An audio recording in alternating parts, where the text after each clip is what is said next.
Hi.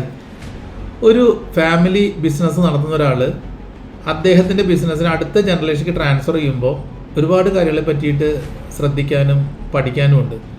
ഇതിനെപ്പറ്റി ചർച്ച ചെയ്യുന്നതിന് വേണ്ടി പ്രഗത്ഭരായിട്ടുള്ള ആളുകൾ മെയ് 5-ാം തീയതി കാലിക്കറ്റ് ട്രേഡ് സെൻറ്ററിൽ വെച്ച് നടത്തുന്ന പ്രോഗ്രാമിൽ നമ്മളോട് സംസാരിക്കാൻ വരുന്നുണ്ട്.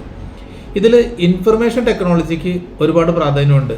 ഒരു ജനറേഷണൽ ട്രാൻസ്ഫർ നടത്തുമ്പോൾ ഏത് രീതിയിൽ ഇന്ന് കാണുന്ന IT ടെക്നോളജി ഉപയോഗിക്കാം എന്നുള്ളതിനെ പറ്റി ചർച്ച ചെയ്യുന്നതിന് വേണ്ടിയിട്ട് അന്നത്തെ കോൺക്ലേവിൽ ഞാനും പങ്കെടുക്കുന്നുണ്ട്. Indo Trans World Chamber of Commerce Calicut Trade Centre വെച്ച് നടത്തുന്ന 5-ാം തീയതിയിലെ പ്രോഗ്രാമിൽ എല്ലാവരും നേരിൽ കണ്ട് സംസാരിക്കാനും നമ്മുടെ ആശയങ്ങൾ ഷെയർ ചെയ്യുന്നതിനും വേണ്ടി ഞാനും കാലിക്കറ്റ് വരുന്നുണ്ട്. തീർച്ചയായിട്ടും നമുക്ക് കാണാം. Thank you.